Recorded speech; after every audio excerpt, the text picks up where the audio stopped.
Hello, and welcome to John Batley Railway Modelling. Now, on my Facebook page, I've been asked various questions on how you do certain things. Now, a few of you have asked if I can go through track weathering, locomotive weathering, super detailing, etc.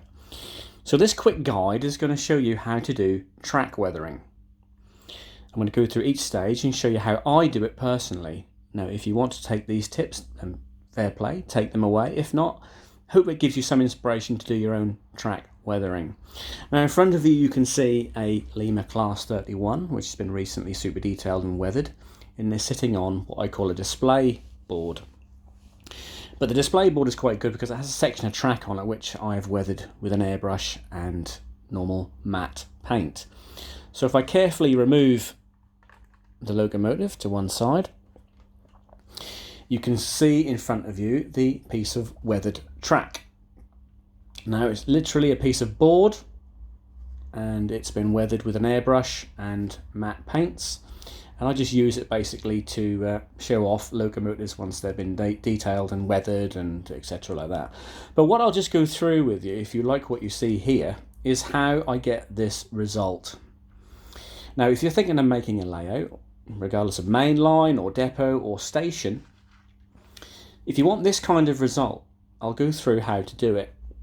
Now, if you're making a layout, I would take each individual piece of track, and first of all, I would paint the inside piece, which is the forefoot. I'd paint that matte black, and the outside sleepers again, matte black, painted with a normal paintbrush.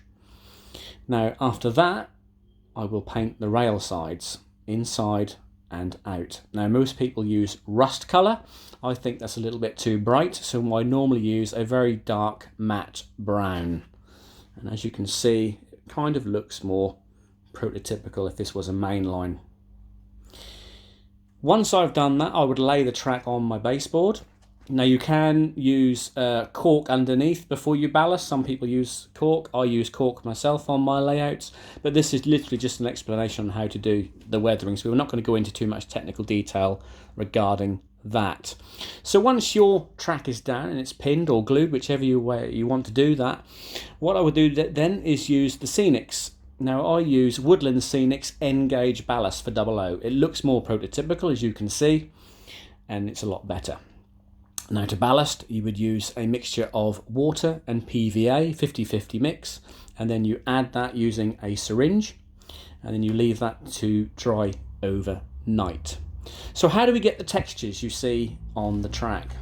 Quite simply, once you're happy and your track is ballasted and it's dry, what you do is you mix up some matte black, and you mix up some matte leather, and then you, with your airbrush, you go over your track, spraying into the forefoot and then on the outside as well.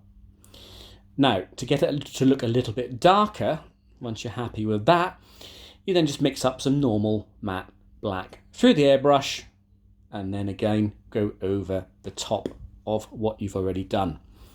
As you can see, it looks okay. It looks really good once you use an airbrush, but this is airbrush weathering.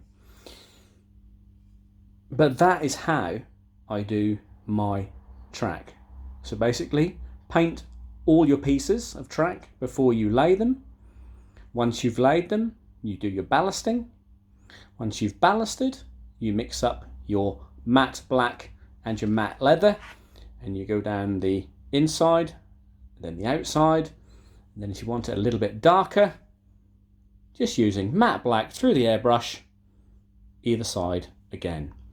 Now when you're using your airbrush, to get the right result, you need to use 50-50 thinners to paint. That is crucial, because if you're too thick, your airbrush will spatter. If it's too thin, the paint does not dry. Remember that.